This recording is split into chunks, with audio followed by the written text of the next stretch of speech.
Good afternoon and welcome to Conversations on Showing Up for Kids. My name is Tim Markle. I am Director of the Southern Regional Center for Children and Youth with Special Healthcare Needs. We're out of the Waisman Center covering 14 counties in southern and southwest Wisconsin. We are here to help families and professionals connect to resources to help them navigate this system that we're in, and we're here to try to help change the system as well. And one of the ways to change the system is through advocacy and legislative advocacy. And today we have Tami Jackson from the board. She is legislative liaison and public policy analyst for the Wisconsin Board for People with Developmental Disabilities. And today we're going to chat about why the state budget matters to people with children with special health care needs and the professionals who work with us, and how can families get involved. So Tami, I know this is a super busy time of year for you, being how you do this every 2 years because Wisconsin's on that biennium type budget cycle. So welcome. Thank you so much for taking time out of your day to be with us. We appreciate it. I'm glad to be here. I'm going to start sharing my screen. You guys are getting a brand new presentation, never been tried before. So you'll see how this works out. So I am somewhat of a nerd, and I could go on about the state budget forever, but here is some big top lines. Tim's right. Biennial budget happens every 2 years. It is the biggest bill that the legislature does. They have to do it. And it's about a $50 billion budget.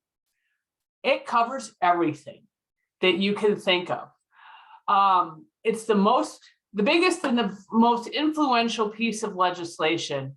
And essentially, when you think about it, it's deciding how we spend all of the money that the state takes in through sales tax, through income tax, through property tax, through use fees and registration, all the ways that we engage with the state. All that money comes in, and this is the document that decides how we spend it. And for lots of people with disabilities, there are many, many programs or services that we rely on that are funded partially or sometimes in full by state dollars, or a combination of state and federal dollars. For many of you who may receive Medicaid reimbursement as a funding source for your services, that's where this is. We decide what we're going to spend on Medicaid and for what and how much in the state budget. Family care, IRIS, CLTS, these are programs that you're familiar with and a lot of your clients are familiar with, and they rely on the state budget. Transportation, all of these things are part of the state budget. So it is a critical document for people with disabilities. And it's a document that is developed over many months. It's an evolving document. What is introduced by the governor in February will change. How much or how little depends on who's making the changes. And it will not be the same document when it goes back to the governor for veto or signature or partial veto in June. So there's lots of time here for you to be a budget influencer, and we will need you to engage in the budget process throughout the process. This is not I make one call and we're done, because disability priorities and all priorities can be added and changed or removed. And a lot of times the legislature takes the temperature of what they should be doing in this document from the contacts they receive. But don't worry, there's a lot of ways that you can be engaged over time, and we'll help you know how. So a little bit of what the budget cycle is. And so Tami? Yep.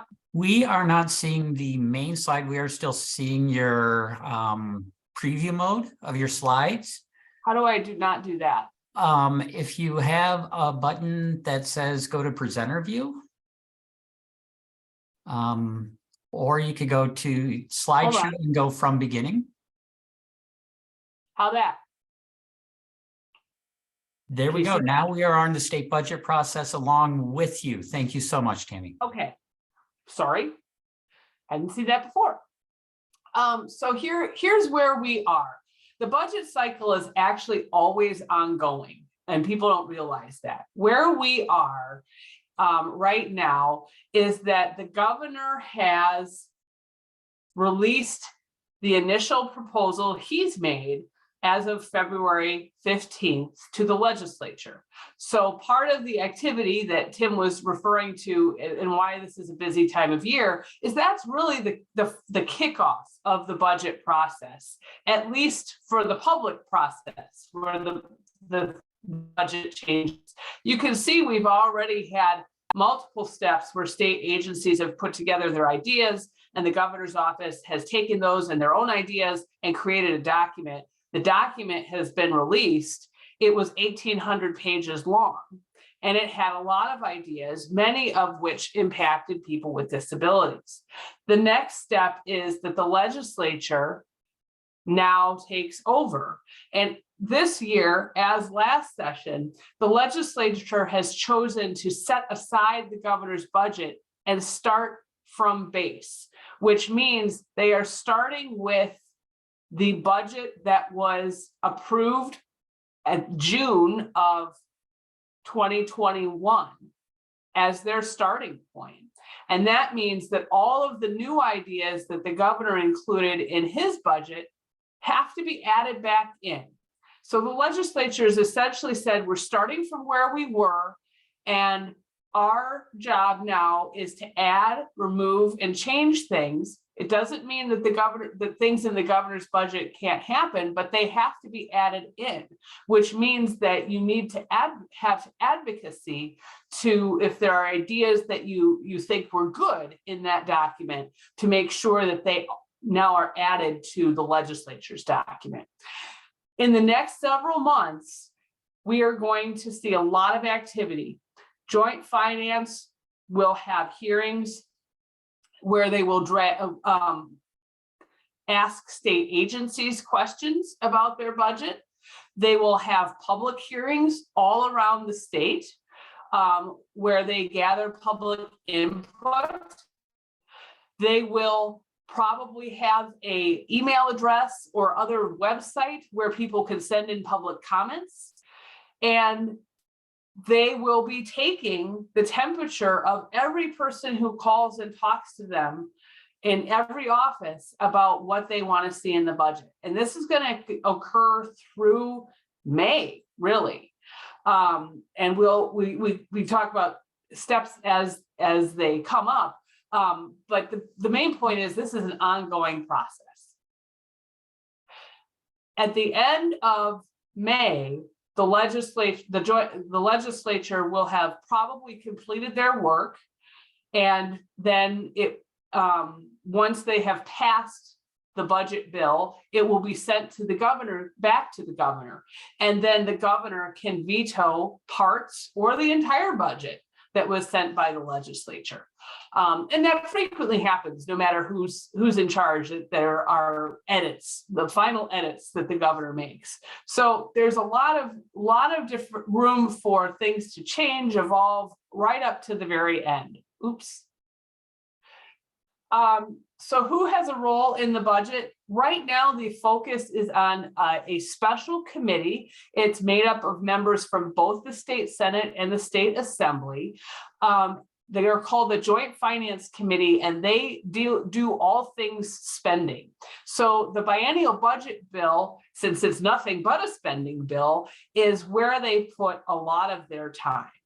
And they are the folks who are working on, changing the budget. Here's who some of them are.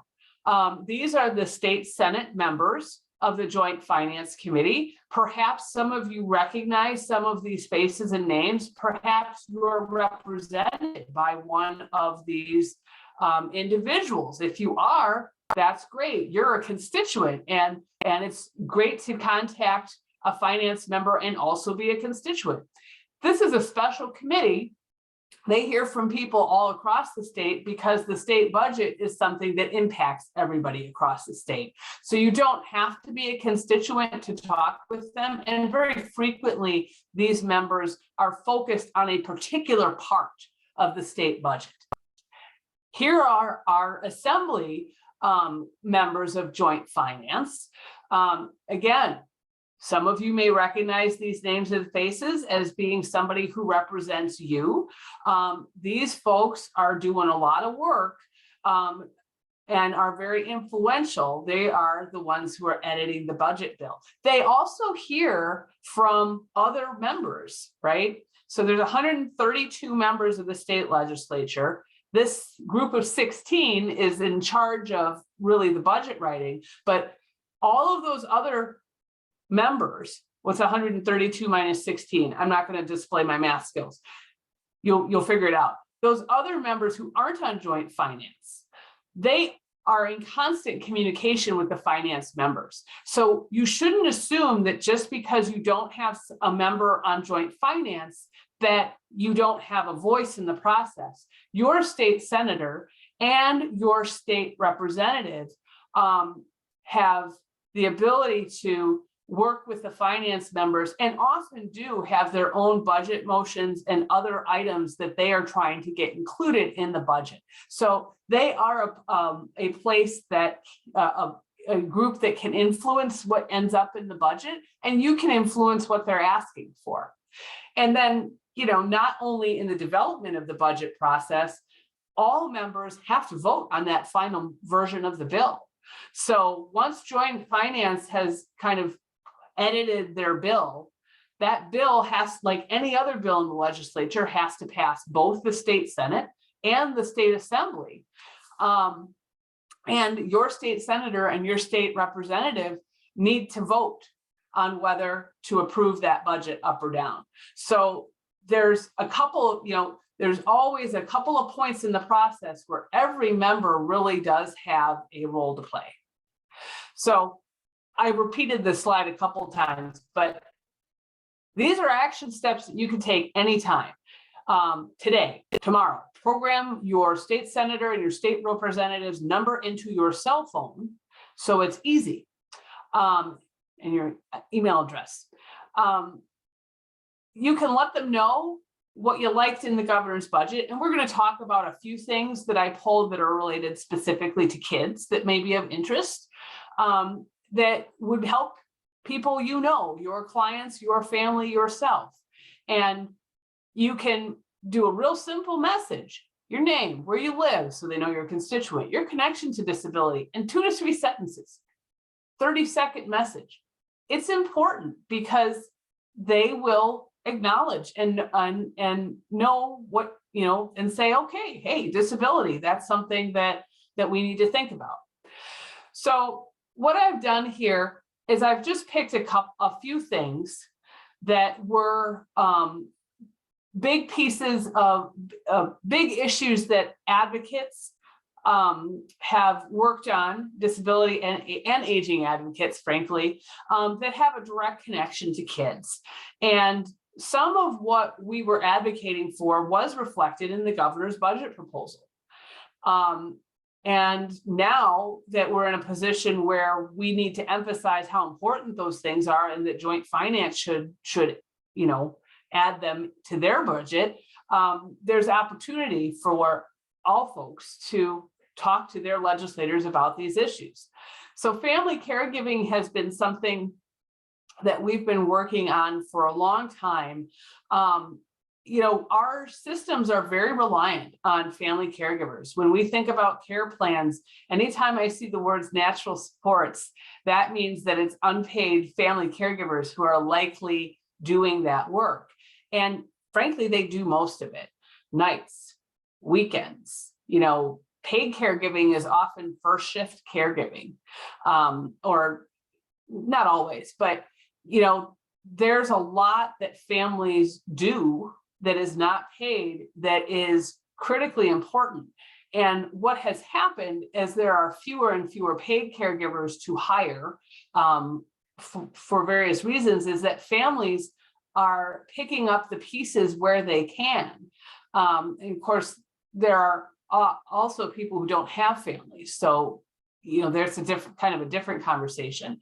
And many people are really struggling to meet the needs that their person or persons has, and often at great expense to their own selves. One of the surveys, there's a link here, but Survival Coalition did a survey, and the first side of it really shows the amount of time that family caregivers are spending, decades, more than 50% of a 24-hour period, nights, weekends, all of that stuff. But when you flip it over, the consequence of our reliance on family caregivers is that we have a dual workforce crisis. Family caregivers are leaving the workforce, or they're going down to part-time. And it's often to meet the needs of people in their lives where they cannot find paid support. So that's why it's important. And what the governor's budget included that advocates had recommended and think would be helpful to family caregivers is paid, including paid family medical leave. A lot of times family caregivers, lots of jobs don't have paid time off at all. And family medical leave is not available to you if you're part-time at this in this moment, and it is only unpaid. So one of the things that we think would be very helpful is, for part-time, especially since so many family caregivers are going down to part-time, is to keep family caregivers able to be in the workforce. This is an option that improves the total flexibility for that family member to take some time to provide caregiving while not losing their job. Another proposal is to expand who can use family and medical leave. And that recommendation was included. Right now, family medical leave is really confined to kind of very close first order relatives, parents and children, et cetera. And that doesn't necessarily reflect the reality of people's lives. Acknowledging that there are lots of grandchildren taking care of grandparents and vice versa, and siblings and other relationships that are close enough in geography to be helpful is important. And it's more reflective of the family structures that actually exist in the real world. Spreading out care amongst more people is helpful in terms of providing the flexibility for one family member not to become the only asset for somebody.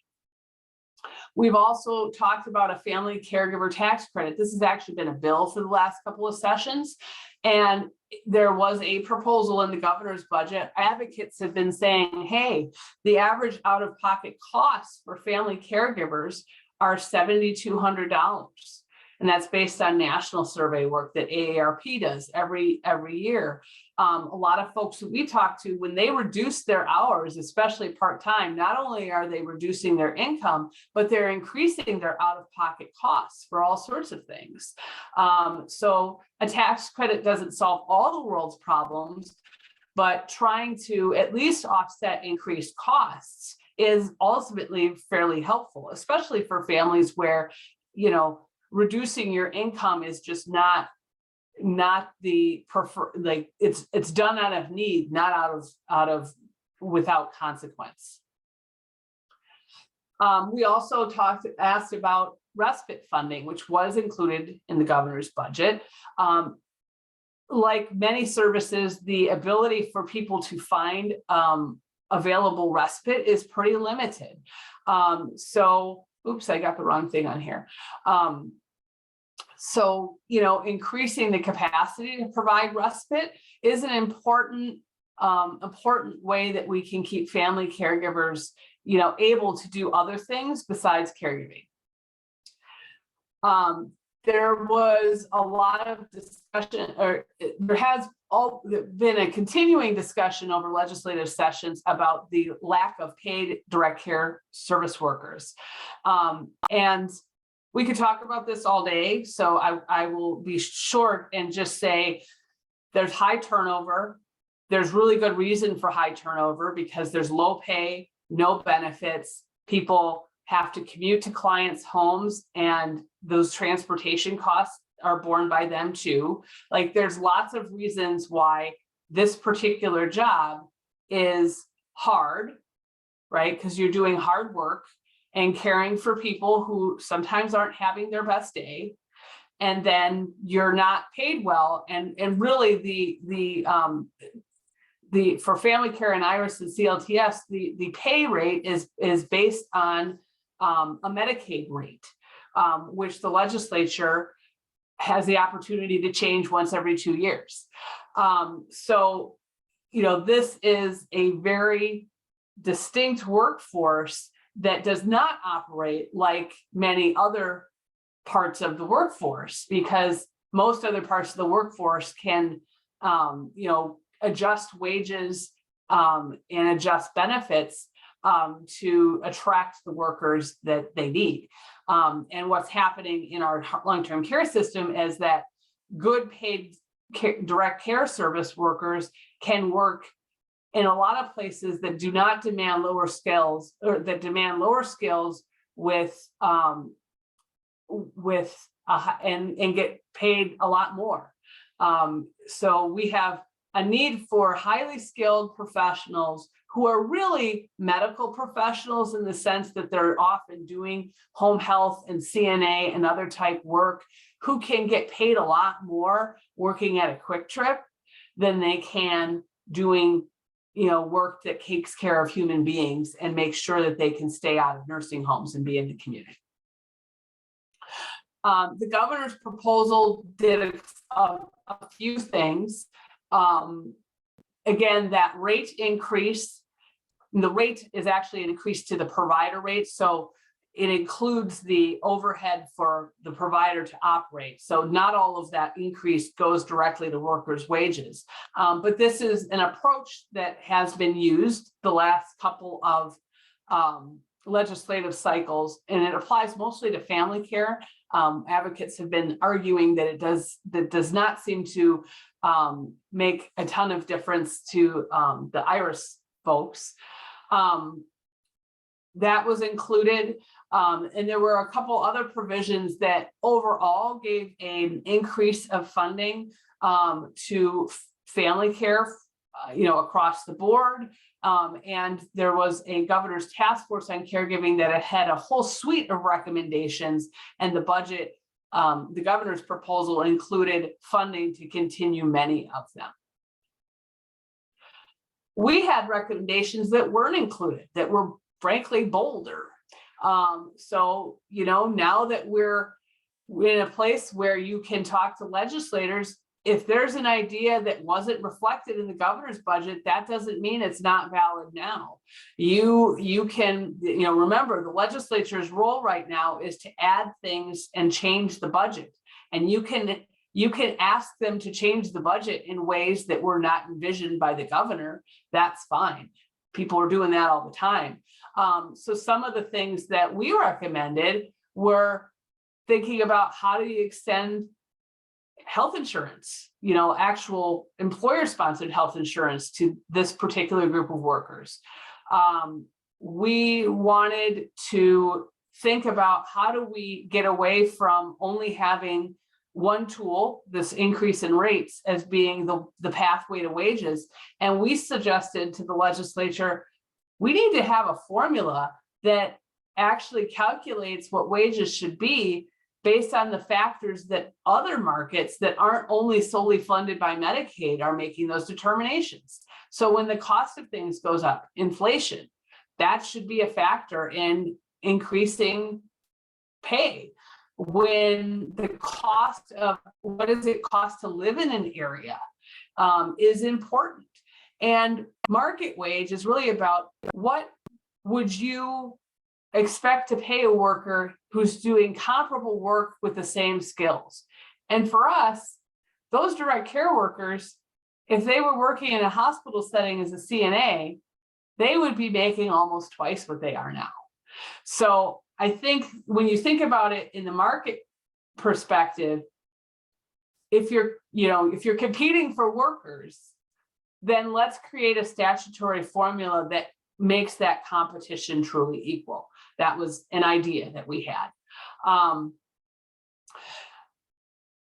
And to make sure that, any increases are really going to workers who work in the kids program, in IRIS, in family care. Making sure that there's not a disadvantage depending on what program the worker is working in. The Children's Long-Term Support Program, there was some language. It's important for a lot of the people that you work with. And for those of you who have been following this saga for a long time, you will remember that there has been an enduring waiting list for services, that there are more kids that qualify and are eligible for this program that can be supported by it. And advocates have worked very hard and over the last several sessions to end the wait lists. And it's been declared the wait lists are ended for a couple of times now, and advocates have said, no, that's not true. And it isn't true. There are about 1,700 kids on county waiting lists now. And the reason why there continue to be waiting lists is because the funding mechanism used to fund the program is trying to predict, it's trying to project how many kids will be eligible and provide funding for that many kids. So it's trying to estimate what's it going to cost per kid, average wise, and then how many kids will we need to serve? And the projection isn't right. That's why you've got a waiting list. That's what some certain means. I'm going to set, some certain means we are appropriating, big word for setting aside money. We are appropriating a set amount. And if you're right, and your costs are that set amount or below, everybody gets served. But if you're wrong, and the amount that you have appropriated is not enough to serve everybody who's eligible, that's why you have a waiting list. So we have some certain appropriation for the program, and advocates have been saying for years, this really should be like the other Medicaid programs in the adult system, family care and IRIS, where the appropriation is sufficient. And what that means is however many people need the services, that's how much it costs. So it kind of breathes. Like if you have 1,000 people who are eligible, then you have the funding to fit those 1,000 people. If 500 people are eligible, then your funding goes down because you're spending less because you have fewer people potentially. If you have more people who need more need, then your funding level goes up, and it just kind of breathes like an accordion to fit who you're serving. We think the same should be true of the kids program. The governor included some language that is directional in nature and that they believe will mean that there aren't wait lists. Advocates are unconvinced because this does not seem to change that some certain appropriation to a some sufficient. So this is a huge piece of advocacy that folks can do because, the current proposal, we don't think goes far enough, right? And this is our opportunity to engage directly with the legislature to say, here's what you really need to do, because we don't think the governor's budget actually did what we needed to. Last kind of big section I'm going to cover, because we're talking about kids, is special education. A lot of the families you work with are probably have students with disabilities, and it's important.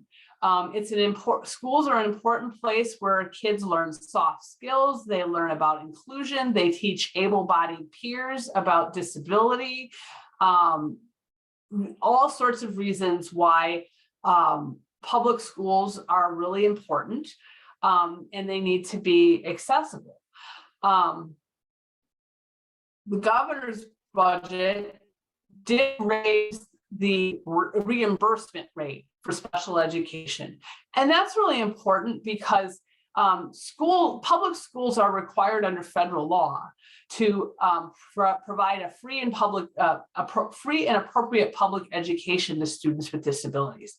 I'm going to step in a side note and go, there's a federal law on this because public schools used to deny students with disabilities entry and say, we do not care to educate this person, or we cannot meet their needs. And then there would be no interest in developing a program or a system that would meet their needs. So this law, federal law, exists because essentially students with disabilities were being kept out of public school or were not receiving the same education at all. And this reimbursement rate is important because public schools have to, because of that federal law, have to educate students with disabilities. And they get reimbursed about 30 cents for each dollar they spend currently. And because they have to cover those costs for those students, when their costs are high and they don't get reimbursed for the work that they're doing, it puts a pressure on every other part of their budget because they have to meet the needs of students with disabilities. And oftentimes what they're doing to cover that gap in reimbursement is taking money from general education or other places to pay for that special education piece. So in general, raising the special education reimbursement rate to better reflect and better cover partial costs means that the school district has more funding to cover the other costs for all students.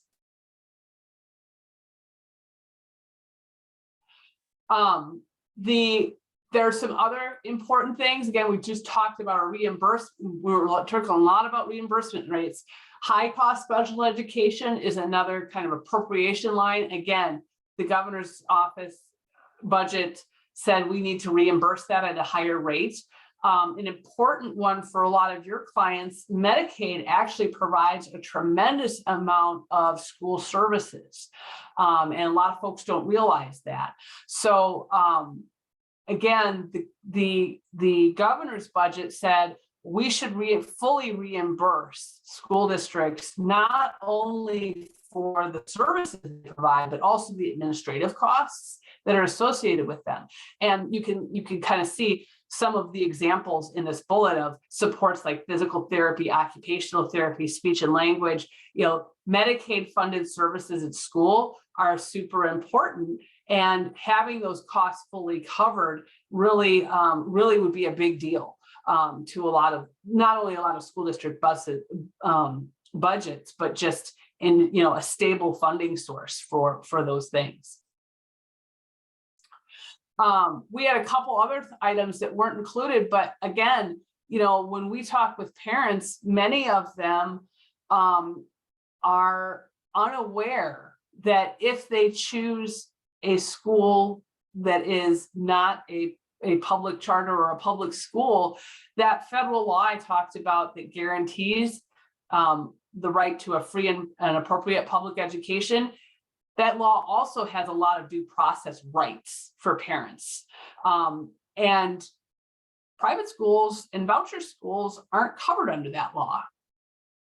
So a lot of parents don't realize that they don't get the same rights depending on the school that they choose. And we think that all schools should be playing by the same rules, because no matter where the student goes, we want to make sure that where they are is preparing them for success. We also had an ask for an increase in a transition grant that would help students with disabilities move into integrated employment more quickly. So again, these are things that the governor didn't include, but doesn't mean the legislature can. And if they're important to you, then that's something that you could mention. We've already seen this slide, but you're seeing it again because it's important. Here's stuff you could do today. And we're going to cover this more in detail in a little bit. So you're important. I know you don't think so, but you are.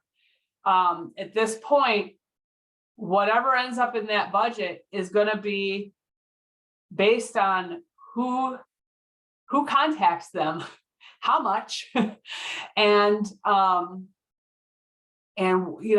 political will, essentially. We are doing a virtual workshop. So if you want some practice with other people like you, other citizens, we're designing the format. So yes, you'll get an overview of the state budget, but we're also going to break down into some groups and a couple of key disability topics, and you'll get practice about how to do an elevator speech, how to make yourself a credible constituent in a couple of sentences, and to talk through your story. And you're going to be doing it with other people who are doing the same things that you are. And the idea is that you're prepared to leave that voicemail at midnight, or send that email, or show up on Disability Advocacy Day and have a conversation, or meet your legislator at a coffee shop and chat CLTS, or whatever is your favorite issue. We really need citizens to be comfortable with getting engaged, and you guys are experts in a lot more than you know. So virtual workshop, it's next week, March 9th. We have a noon and an evening one, and you're welcome to sign up for that. Lived experience is real experience. And for those of you who are professionals, the experiences of the families that you serve and the people with disabilities that you serve are a valuable asset. And I hope that you don't need to share personal information about each client to kind of representatively say, hey, these are the things that I hear about and I see every day, and it is a challenge for a lot of families. There's a great value and a great role that professionals can play in talking about the work that they do and how families and people with disabilities are impacted by that work. I never feel like you should shirk from telling legislators the truth in small words and clearly, because that's what they want to hear. They want to hear not a whole bunch of acronyms or, soft speak that kind of obscures what's happening. They want to know what's going on in people's real lives, because that helps them connect. Well, if I make this change, will it make things better or worse? And you may be the only person that is talking to them about these issues. Lots of legislators come from all walks of life, which is good, because that means you have a lot of experience. But it means that the guy who spent his entire career in banking might be hearing for the first time about disability issues. It also might mean that that banker is a parent of a person with a disability himself. And maybe they know a lot about ABLE accounts, but they don't know something else about Medicaid reimbursement rates that are critically important to the disability community. You would be surprised, of the 132 members that I work with, how many of them have some direct connection to disability, and how many of them nod when I talk about issues like family caregiving or non-driver transportation. Well, you should never assume that a legislator is not movable. They may just need more information to understand what matters. And they remember people's life stories. They didn't get into politics because they don't like interacting with people.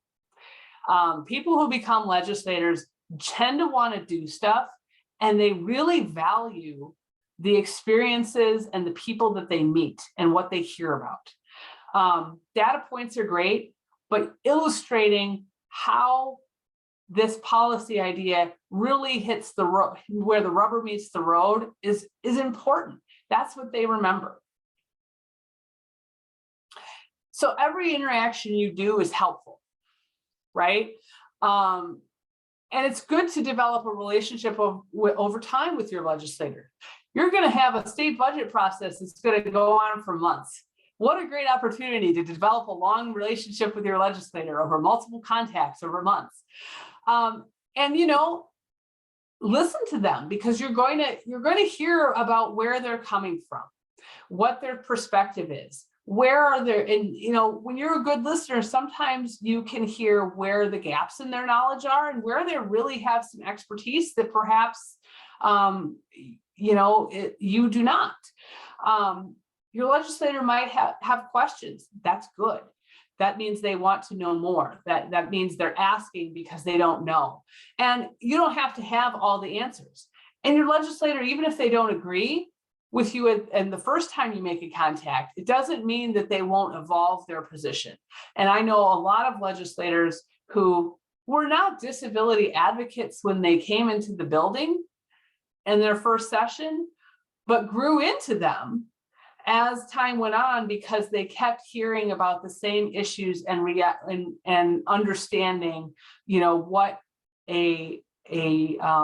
what this world that they did not know about really was like for people. You can be a credible constituent.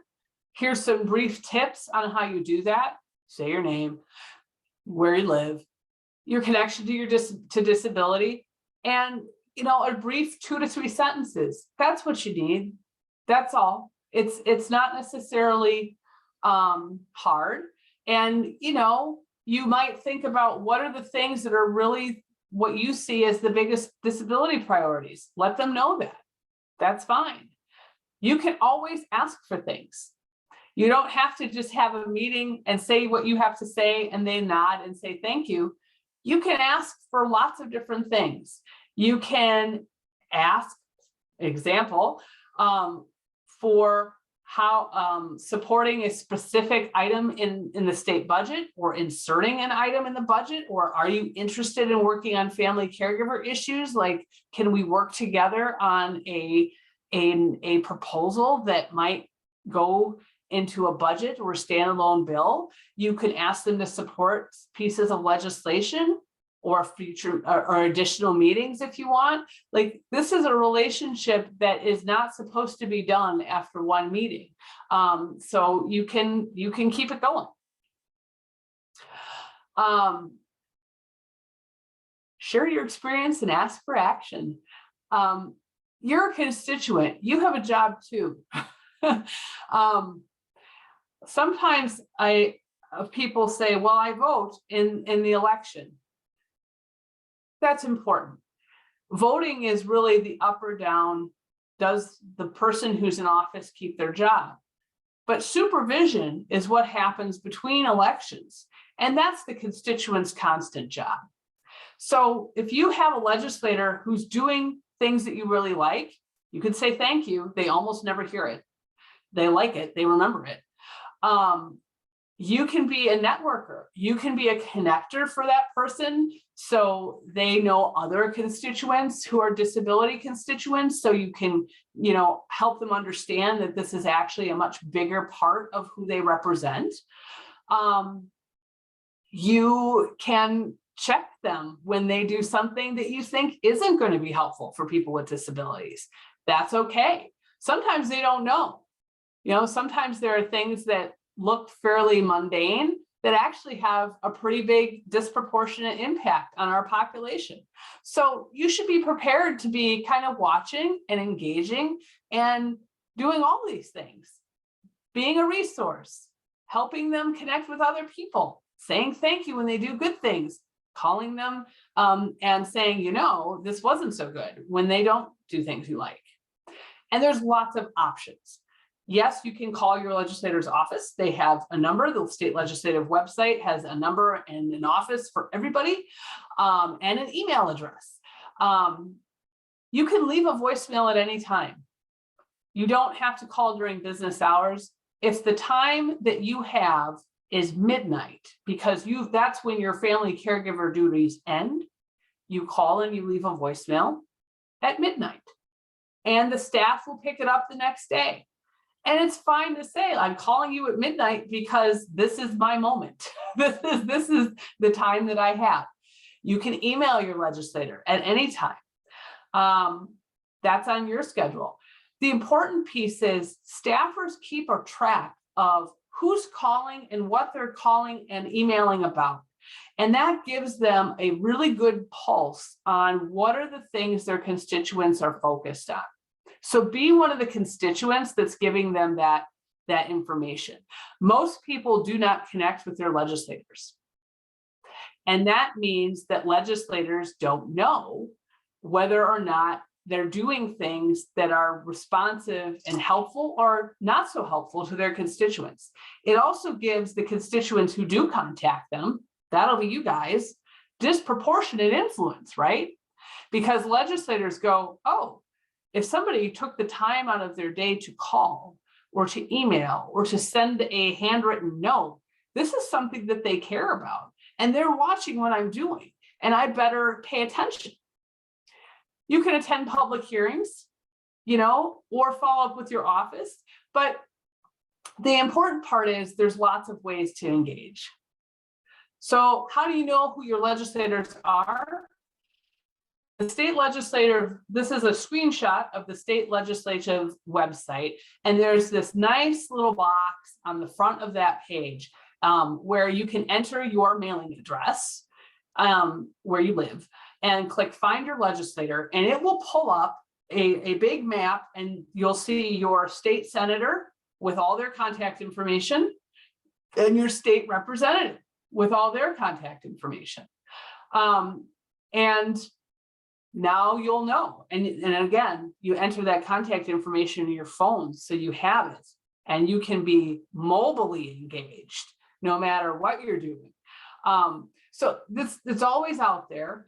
And, your legislator can also be a resource for you. You might ask them questions about, look into what committees they serve on, what topics are of interest to them. Maybe they're a member of the Joint Finance Committee, which makes them pretty important when it comes to the state budget.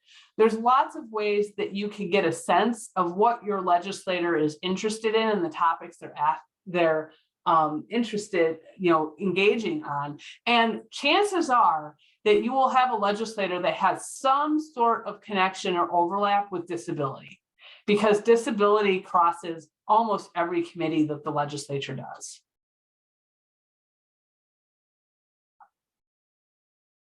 That was really good timing, Tammy, because we do have a couple of questions here. One, you had mentioned that Joint Finance Committee people sometimes will focus on certain areas of the budget. Is there a way to find out who, like on the Joint Finance Committee, may be looking at the children's funding or the long-term supports funding or the disability funding? Do we know who those Joint Finance Committee people are that are looking at those specific parts of the budget that we can really get the most? It's not publicly anywhere on the website. Okay. Right. But the state, you can call a Joint Finance office and ask, hey, what agencies are you taking the lead on? And they will tell you. The Department of Health Services is a big agency that covers all of the long-term care waiver programs, lots of stuff related to health. So that's kind of the big one, probably for many kids items. And Senator Felskowski is the lead on the Senate side, and Representative Bourne is the lead on the Assembly side. Doesn't mean that you shouldn't contact other Joint Finance members about those issues or your own legislators about issues related to that. But the role that at least the role that they're asserting that they're doing this time is that every agency is kind of assigned a finance member, and then that finance member is responsible for thinking about that area of the budget and spending. And they're often coordinating a lot of ideas and recommendations from their own members of their party on that topic. So you would expect that, say, Representative Bourne, who's leading on health services, he's hearing from his entire Republican Assembly caucus about their ideas related to Medicaid. So if you have a Republican member and you have ideas about Medicaid, that's your pathway. Hey, what's your caucus discussing? Here's some things I think are good ideas. Can you pass? Are you interested in working on this budget thing with Representative Bourne? Like, those are all things that you could do. the Democrats, I didn't go through this, but there are more Republicans on the committee than Democrats because the membership of Joint Finance is based on who holds the majority in the Senate and who holds the majority in the Assembly. And the Republicans have the majority of seats in both houses, so they have the majority of seats on finance. They have, out of 16 seats, they have 12, and the Democrats have 4. So the Democrats are Jacks and Janes of all trades on the budget. There are only 4 of them, 2 in the Senate and 2 in the Assembly, and they kind of have to do it all. So if you have a Joint Finance member or a Democrat who's representing you, your pathway is still there. It's just that those members are covering much more ground. Well, and that leads to another question, that there are some legislators who seem to have publicly stated that if the governor wants it, then there's no way I want it. Do you have suggestions about how we as citizen advocates can avoid falling into that same category so that we at least feel we're getting listened to or expressing support for something maybe the governor wants without saying, hey, the governor said this and you should do it? Just any suggestions about how to deal with the partisanship that's part and parcel of our politician system? Yeah, I think one thing that is always true is that disability issues are nonpartisan and bipartisan issues. And again, when you're thinking about say what's real, public policy should reflect what's real. So it doesn't really matter that the governor's budget said it. It's important to say, this idea, this actually really would help families I know, and here's how, right? I have had a lot of meetings with new Republican members. Mm-hmm. I don't feel like there are certain individual members who are very strongly ideological, but I don't get the sense this time that there's a deep desire to keep things hyper partisan in this moment. And I think for our community, so many of the things that are important to us are truly public policy issues, and they impact a lot more than just disability.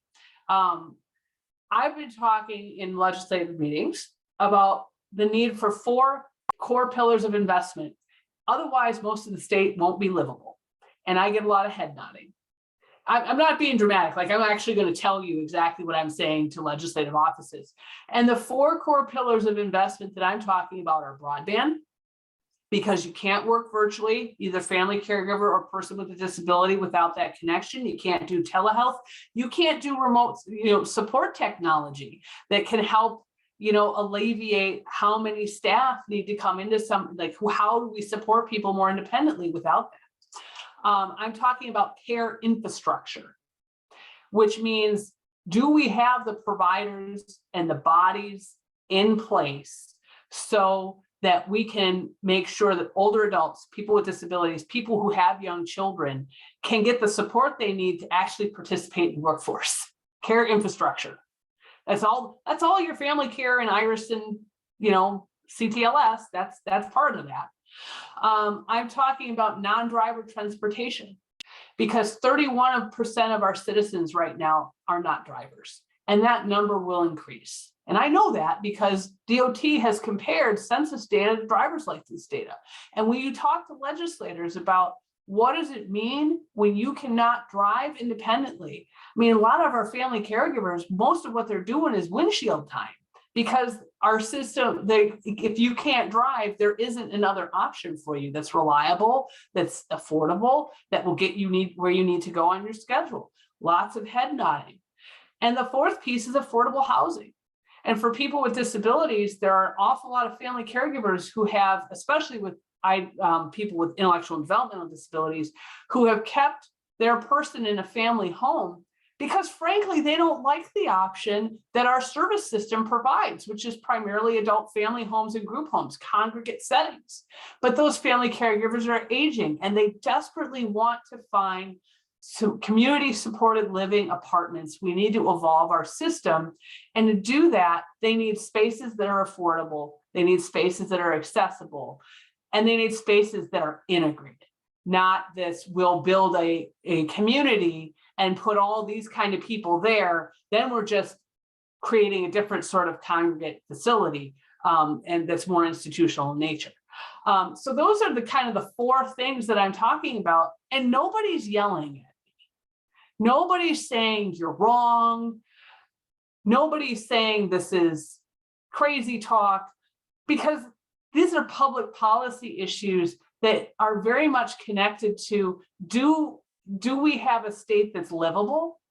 And if we do these 4 things, do things get better for people? Do we have better opportunity, economic development opportunity, or workforce mobility if we do those things?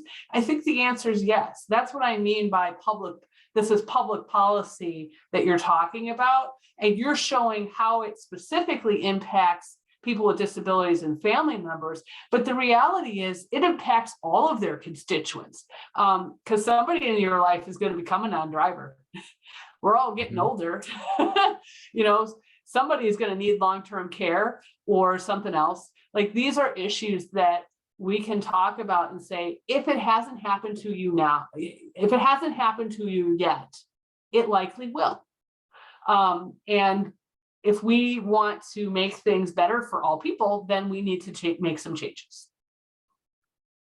Well, we are bumping up against the top of the hour, and I know that, well, I don't know what Tami has to do, but I know some of you all have something at 1 o'clock. But are there any questions that are out there before we close this out for today? Feel free to unmute, put them into the chat if you would like. We got some thanks going on in the chat. This has been really a lot of really good information, more than I normally learn in the biennium. I'm slowly building my legislative advocacy chops. See, Tim's making a move. I am. This is not the area where I am most comfortable. And so I really wanted to learn some more today. And so it's been really helpful for me as someone who's never really engaged in this part of the work before. So I appreciate it. Any other questions, comments? All right. If not, then I will beg Tami afterwards to send me a PowerPoint slide so that we can have all that information. Especially I was looking for information on the March 9th sessions, and I haven't been able to find out that connections yet. So I don't know where it is in the SEO ratings, but I would really love to push that out as well. So thank you so much, Tami. Thank you, everybody, for being here. Please take a moment to fill out a short feedback form. Would be really helpful to us as we continue to offer conversations on showing up for kids. Have a great rest of your afternoon. Thanks a lot. Bye-bye.